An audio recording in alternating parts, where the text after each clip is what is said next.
I'm going to start by introducing our team, as well as mention all the wonderful people who aren't able to be here with us today.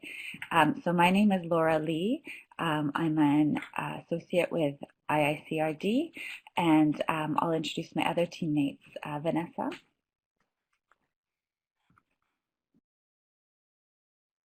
Hi, thanks, Laura. I'm Vanessa Curry, and I'm the Executive Director of the International Institute for Child Rights and Development, and I've had the pleasure of working with an amazing team of people on this project, and we're excited to share it with you today.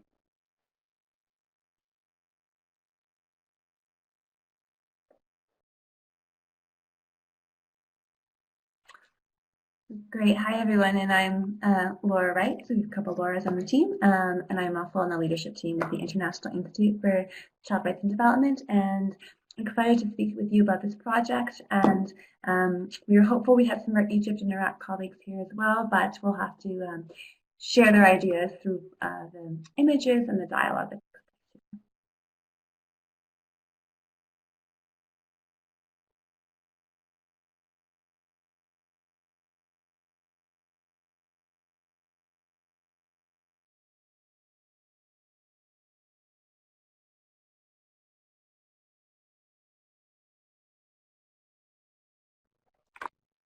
Vanessa, can you open the microphone, please? Sorry. Laura Lee, do you mind starting us off with the outline for the webinar? Yeah, welcome. So participatory action research, we call short for PAR, so you'll hear us say that throughout the presentation. But YouCreate is an arts-based participatory action research project, and we're really excited to share about it and the pilot project in Egypt and Iraq. And unfortunately, our team members, including the youth, weren't able to join us, but we just want to first acknowledge them right off the bat and just acknowledge all their work. Naveen Syed, our program manager, also with Tertezam, was hoping to present with us, but isn't able to be here. So we want to thank everyone from these teams, and we'll come back to that later as well. But we'll first present an outline, and this would be the order that we'll do things in. We'll give a quick background about our organizations, and then we'll go through sequentially sort of how the work built up to the resources that you'll eventually have. We will present our findings from the literature review, key informant interviews, and field visits, and these were with groups doing notable work in arts-based work with youth. And we'll present the YouCreate methodology, as well as our capitalization or evaluation from the pilot project, and share those results with you. And then we'll share about the resources that are available and will become available. And then we'll really look forward to having a discussion with you.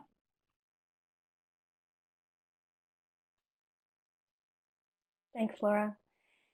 So we wanted to just share quickly about the team. I think we all agreed that we just had a really amazing partnership between Terre des Hommes and ICIRD that was really centered around this commitment to working with young people, and it was a real pleasure. So just briefly about Terre des Hommes is a Swiss-based organization working around health and protection and humanitarian initiatives. It's a large organization assisting over 3 million children and families in over 45 countries around the world. By contrast, the IICRD is a small Canadian-based charity. We are affiliated with Royal Roads University, so we're a hybrid academic NGO. And our vision is really to support children, families, and communities to thrive in a world where there's dignity, belonging, and justice for all. So we wanted to first to frame for you, when we came together in this partnership, we wanted to explore the relationship between young people's well-being who were living in a context of adversity, and try to understand how meaningful participation could really impact their well-being. So we developed a large framework for the research, but we wanted to share just a few questions with you to help you understand the thinking that set the tone for the work that we did. So we wanted to understand how we could develop youth-led programming within Terre des Hommes that focused on young people on the move, so migrant youth, both in emergency and development contexts. And we wanted to look at how youth-led and arts-based programming really impacted young people's well-being, as well as their empowerment and resilience. So these were large questions that we broke down into a large research framework, but this framed the methodology that Laura Wright is now going to explain for us.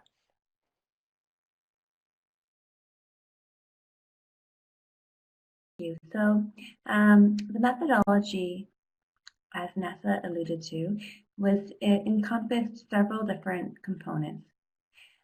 This included an overarching literature review with over 200 documents, then key informant interviews, field visits, to really look at what the situation is, what the context is for these arts-based methodologies, explorations of psychosocial well-being, protection, humanitarian context. From there, we were able to develop a methodology to design the YouCreate art kit, which is a youth-driven, youth-led participatory action research art kit. We were then able to train the young people in Egypt and Iraq, as well as youth adult allies, and support the process. This was done with, we'll explain in more detail as we go on, but in particular led by the local team. Then we did a capitalization review, and we're in process of finalizing the art kit and the e-modules, which we will speak to more as the presentation goes on. So what we really want everyone to do is to take a pause and to think back to when you were a teenager, so an adolescent and youth age. Was there a creative or artistic outlet that supported your well-being? And can you please type that, just whatever that looks like, in the chat box? We'll give everyone a minute.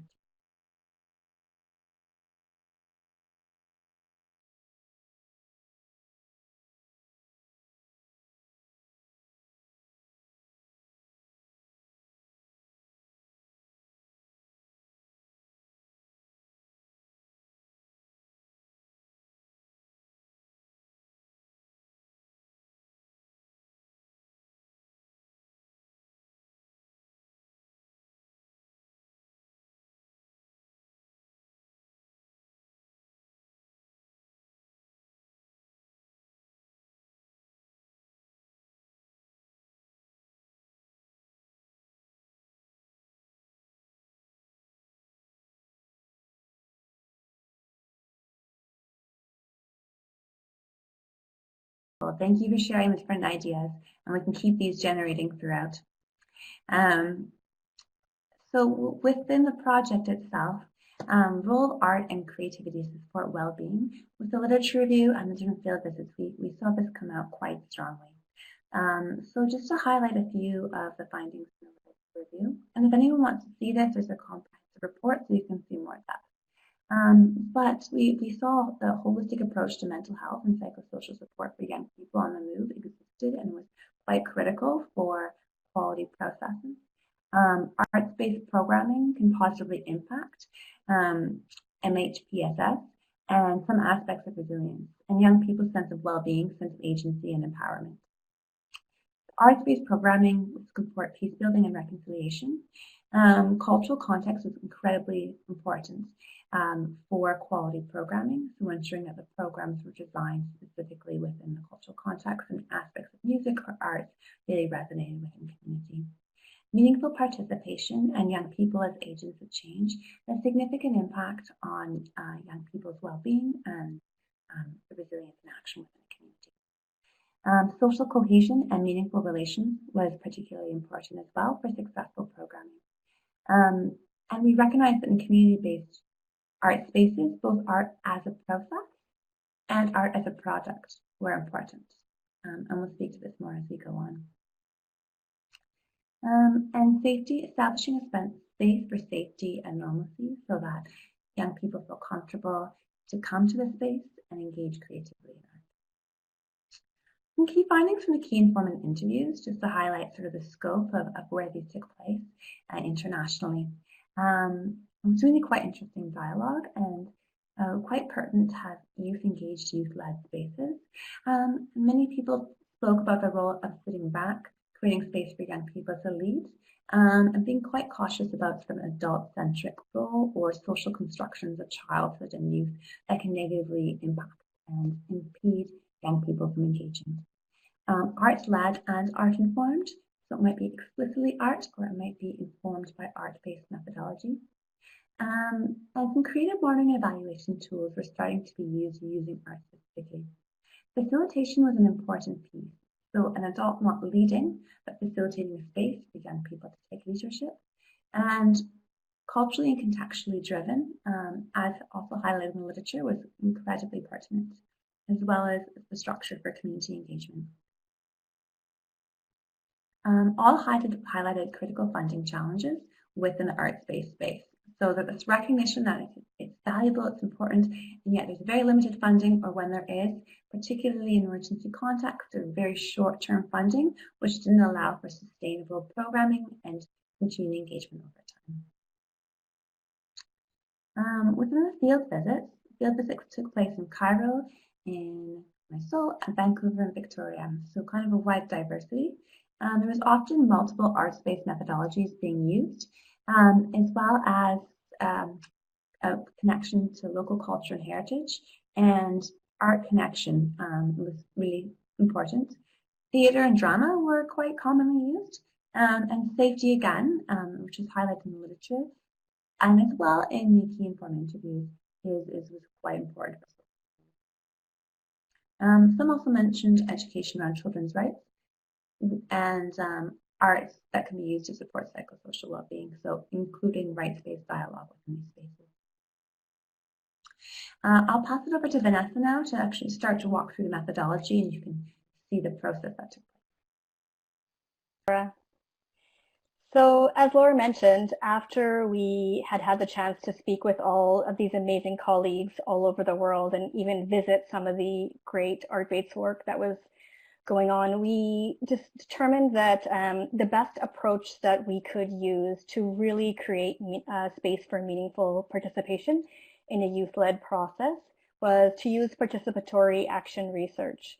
I imagine that many of you on the call are familiar with PAR, Participatory Action Research, but for those who this might be a new concept. PAR is a process where the researchers and the people who are participating in the research really work together to understand the world around them. And then you plan and implement activities that promote positive social change. PAR is a reflective process where, in this case, young people have time to think about their daily life and the life of their peers in the community, and then figure out how they're going to create a positive impact together.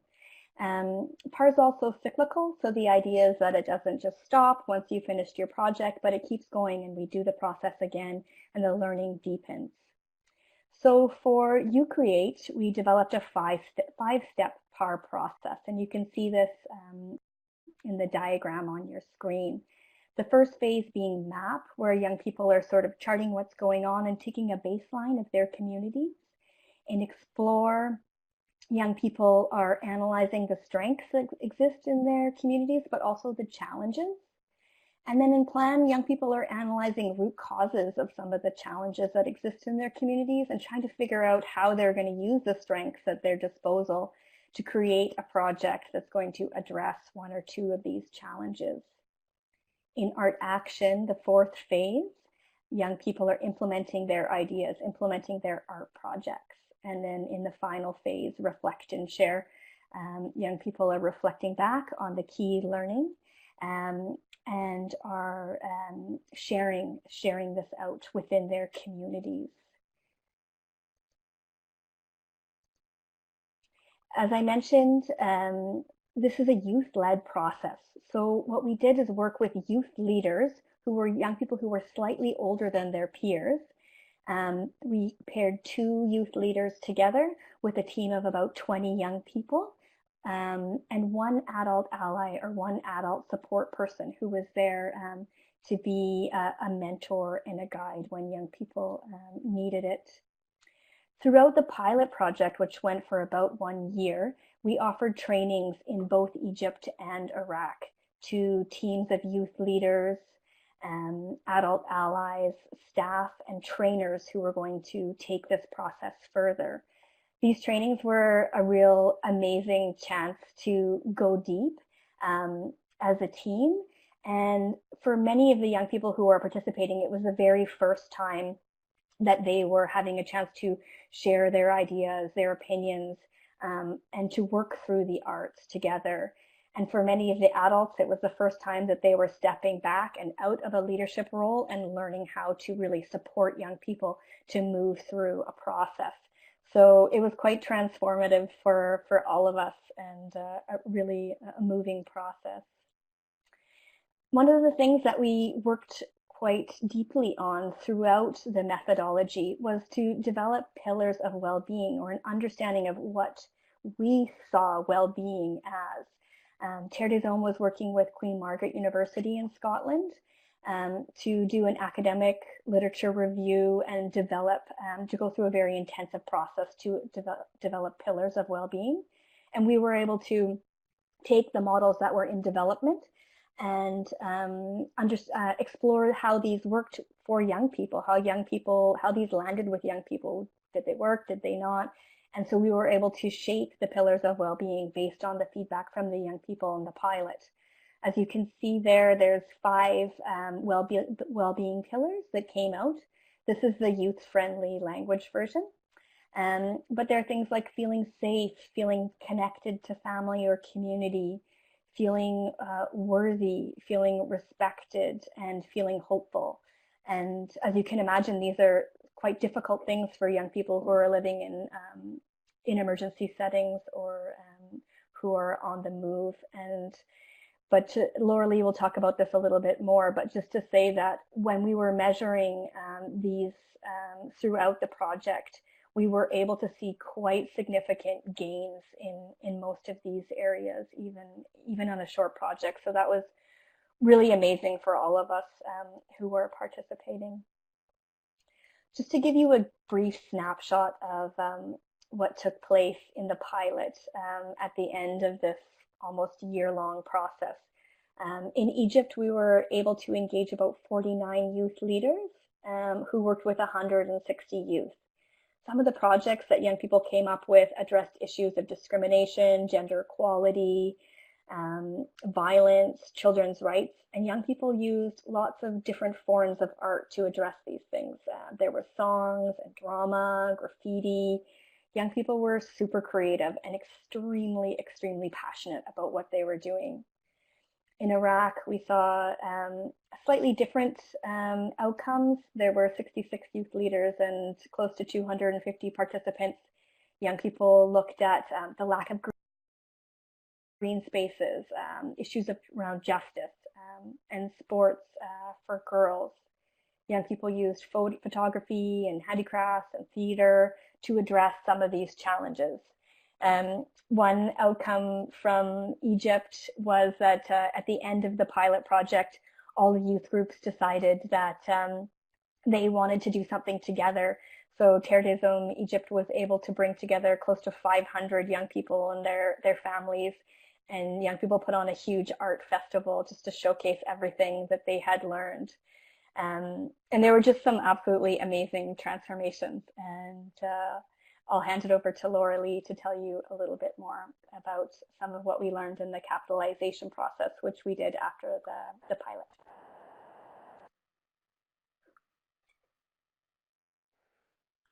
Thank you so much, Vanessa. As I mentioned, the capitalization was the opportunity to harness the knowledge and learnings from this whole process of the pilot. And this was done in a participatory way. We developed the tools that were that sort of were complementary to the tools that had been carried out throughout the participatory action research. Part of the PAR actually is participatory tools that monitor and evaluate the project throughout. So we had those learnings as well that came from the communities, but the capitalization tools were in addition to that. And these encompassed participatory tools with the youth leaders who were trained and led their groups through, with the youth participants, as well as the adult allies and the trainers that had participated throughout. And we also interviewed the staff who had been participating in the whole project.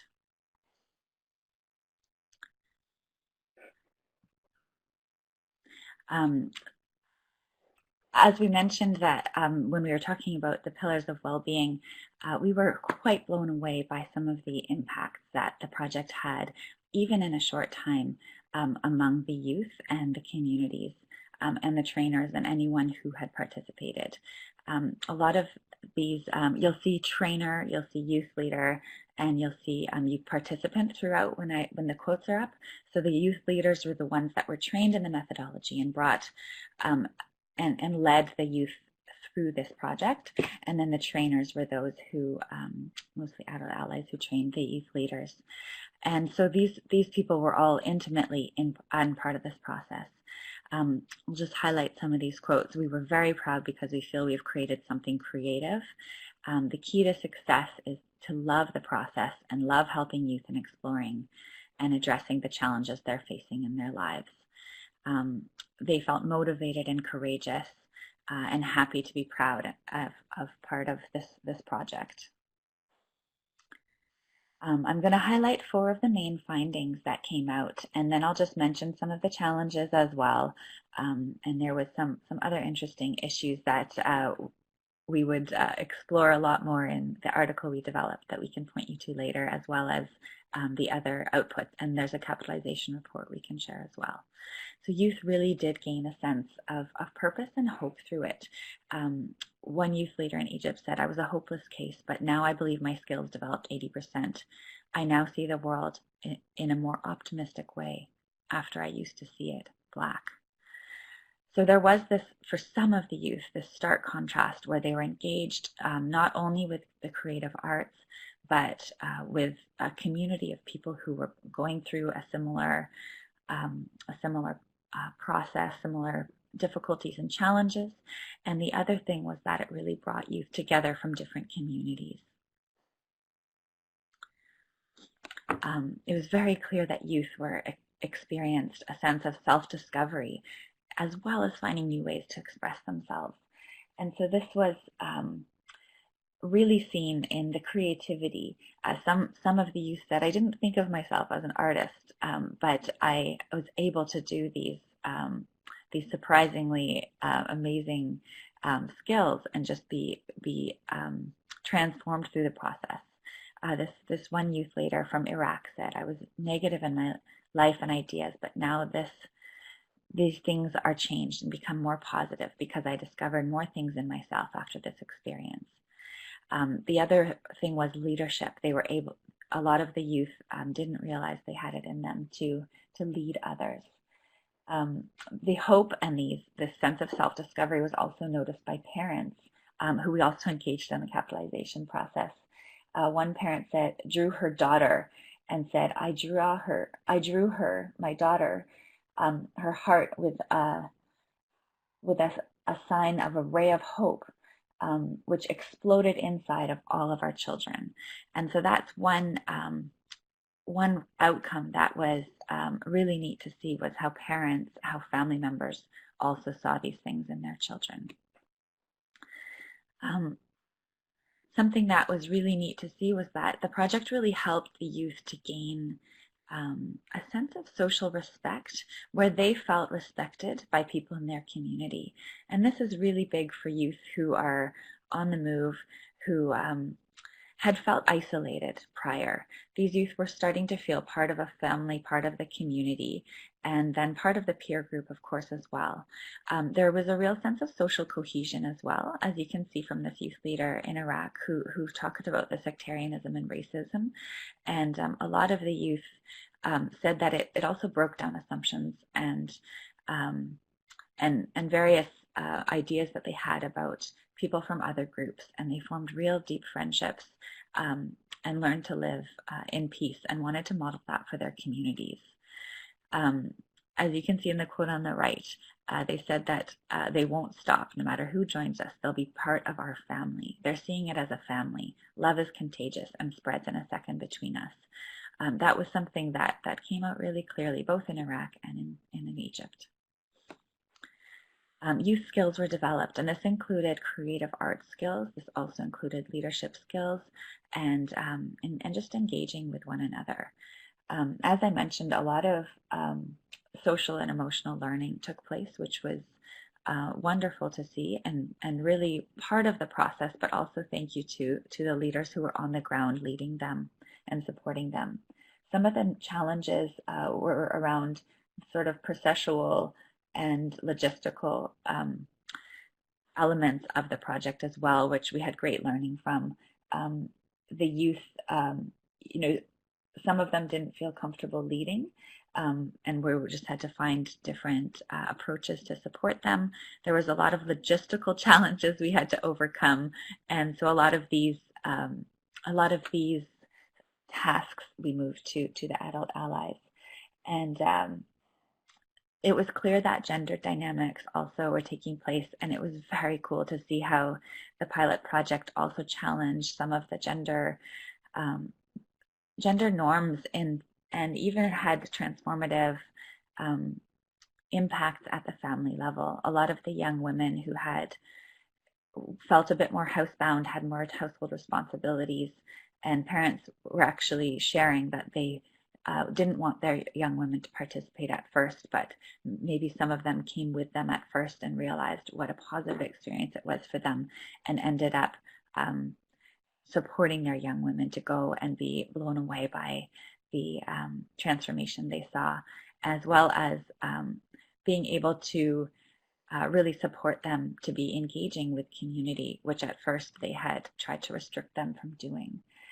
So there was too much to share, but the capitalization really revealed some powerful impacts. It helped us also to tailor the art kit. It was part of the participatory process of refining all of the tools, so the project management handbook as well as the art kit itself.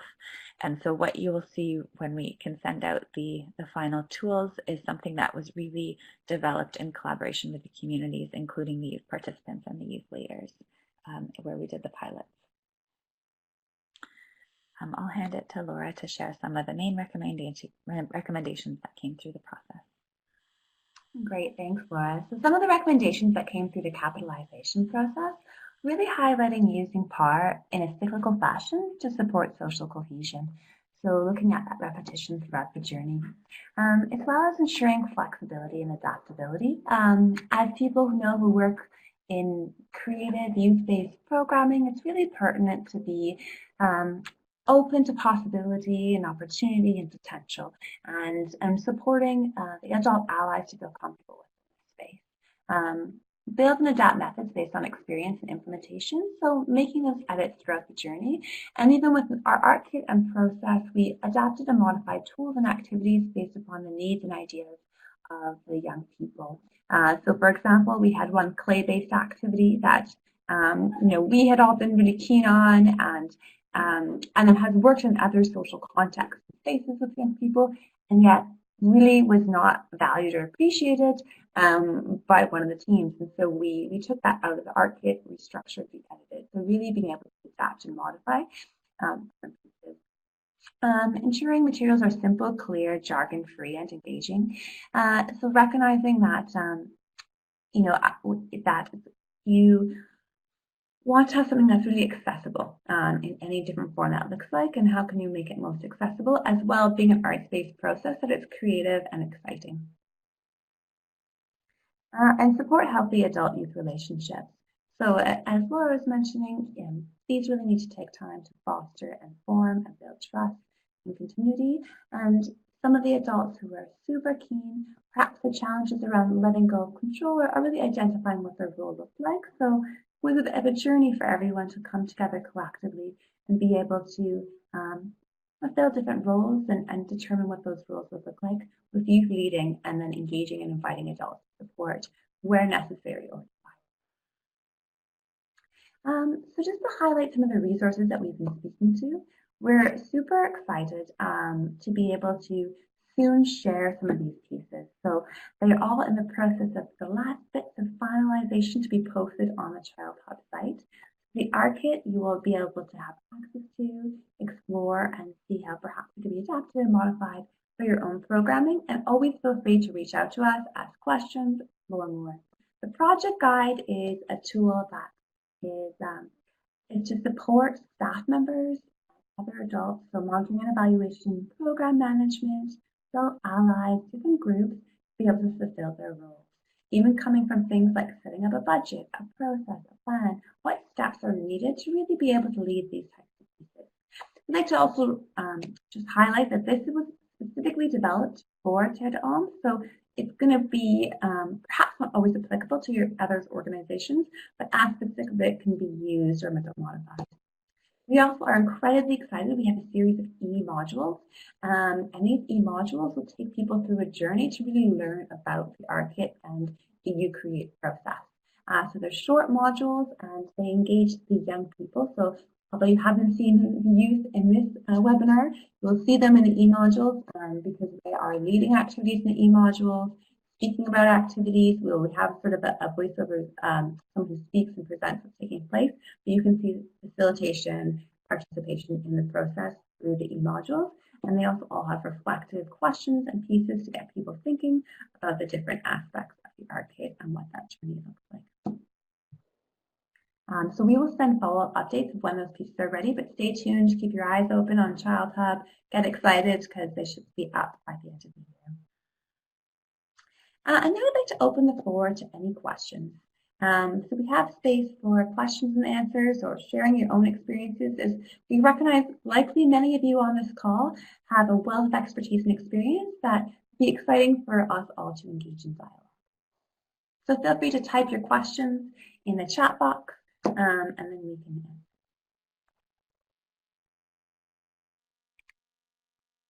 answer.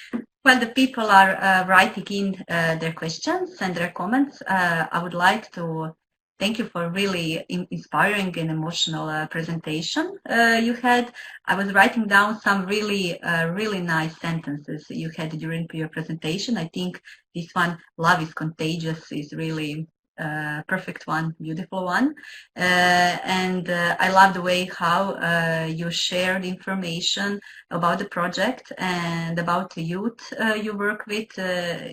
I could see that it was done with so much motivation, love, and engagement, and I really see how it also empowered you as professionals while working within this project. Thank you very much.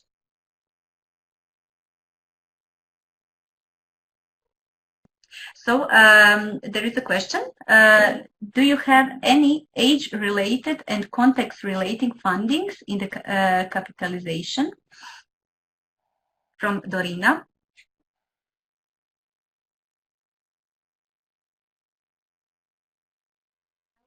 Great question. So we have, we try not to tailor things specifically to an age construct, but recognizing we're working with youth and different ways of engaging. However, for context-related specificity, we were working both in emergency and non-emergency contexts, and so we adapted aspects of the ARC kit to be able to be more effective and user-friendly with an emergency context.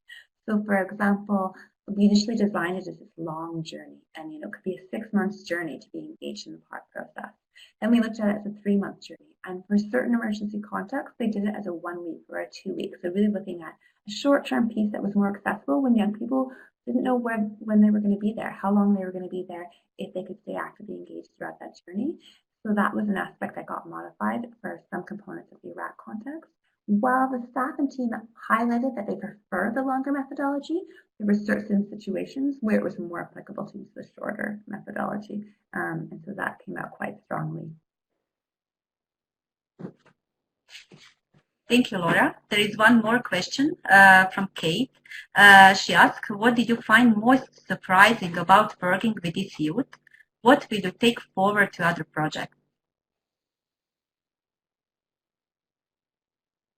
So anyone? I think, I know I was reflecting on it this morning when I was getting ready for the webinar and thinking about 2 years ago when we started this process and just really how deep the learning has been for all of us who participated.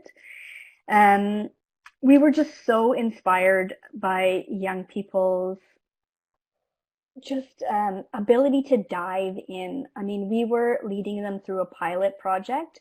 So at the beginning, when we gathered them all together in both Egypt and Iraq, we didn't know what the methods were going to look like. We were co-constructing it with them. And so their willingness to trust us and to trust the process and really give their feedback. It was a steep learning curve for many of them, especially many of the young girls who'd never had the opportunity to share their ideas, who'd never spoken in front of a group, who'd never done anything that involved acting as a leader. And so for them to really step into that role, I think for me, one of the key learnings was never underestimate young people, because some of the young people who were the shyest and the most shut down and the most in crisis were the ones who really ended up being our strongest leaders. I don't know, Laura and Laura, if you want to add to that.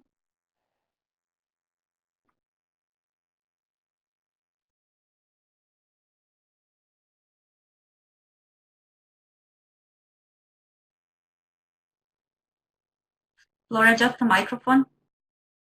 But I was just to say, to further to Vanessa's last point, is the recognition of diversity of young people's facilitation and leadership styles. And so really being able to respect and value that in different ways that people engaged and how other young people responded to the process of leadership. And I think something for us too, going forward is to other projects is just really the time that's essential for building the support for the adult allies. We know time and time and again, youth are, not to romanticize youth, there's diversity of young people, but just to recognize that people have abilities and ideas and expertise, and that sometimes, based on societal perceptions in any context, there's not always that opportunity. And so exploring and further reflecting on the golden nuggets that support young people to really thrive in a space, and to how to create the door open so that they are taking those different types of leadership roles and whatever that looks like. So some of those unique pieces I think we can build into future projects to look at ways to foster space for young people.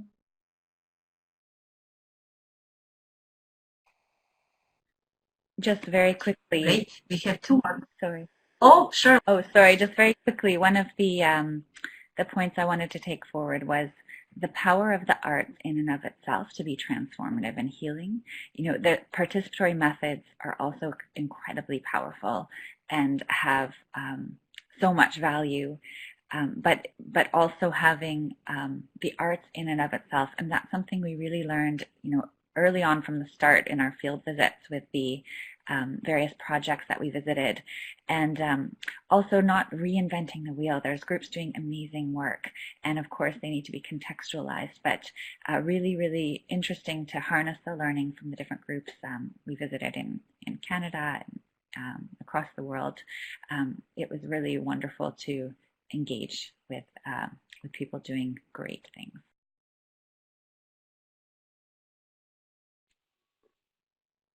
Great, thank you. We have two more questions from Nadine, who asked, did you find it hard to recruit youth and to make them believe in the project and its a cause, and how did you think?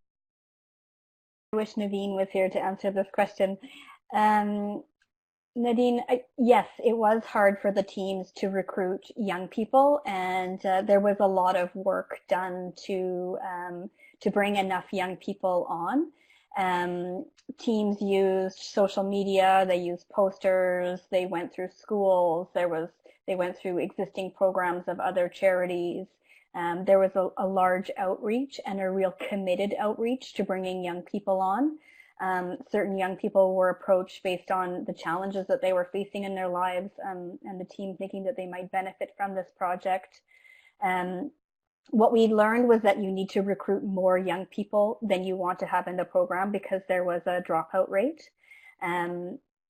This kind of process, a participatory action research process, is intensive.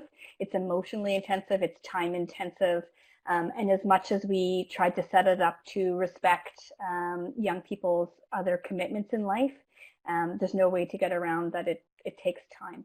And so young people really couldn't, not all young people could really complete the process. So that was important. I think once young people were in the process, you could say that the majority of them were very committed and really wanted to stay on board. And it was really, we had to do a lot of adjustments within the small teams to try and find ways to fit it into young people's schedules.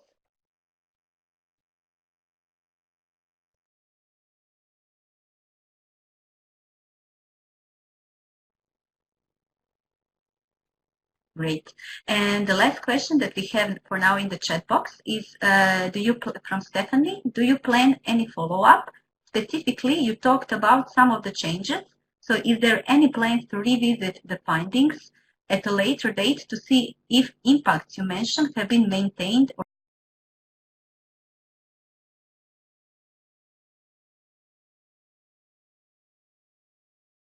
And then Laura Lee, if you want to jump in after.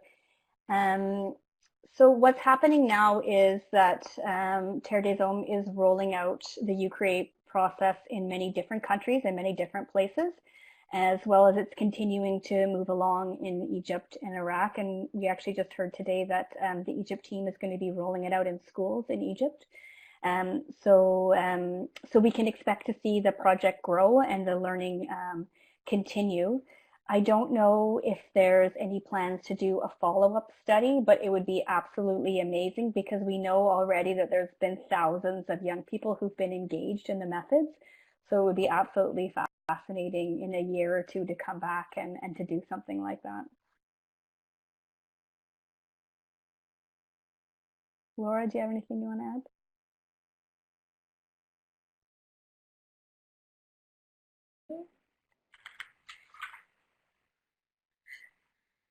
Microphone, Laura. Yeah, so I'm trying to speak.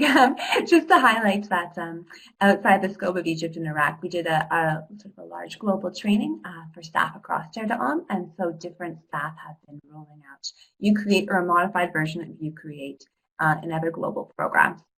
So there's extensive scope as well, but really looking at how can we contextually specific, aligned with existing programs and needs of the young people.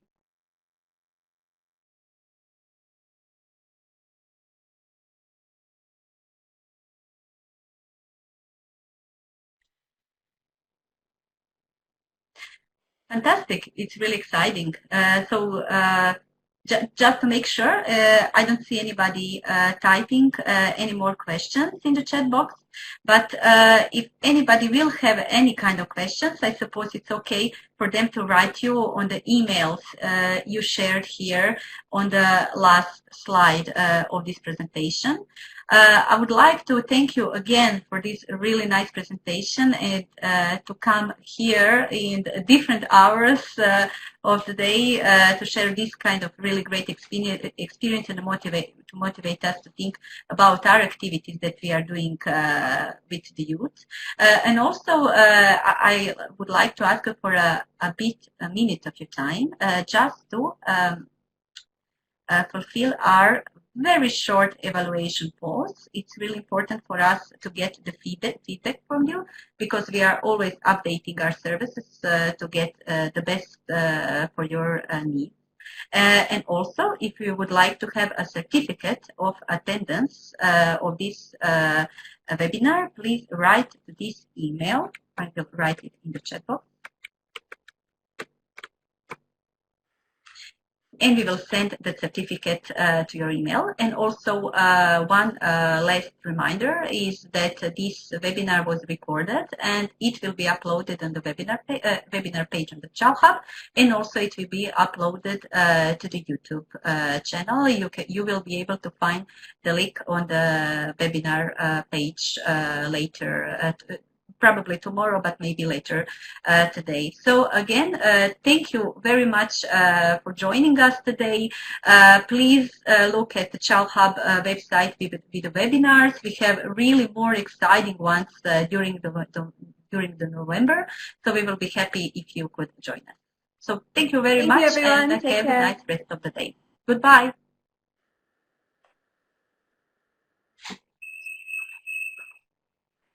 Bye. Thank you.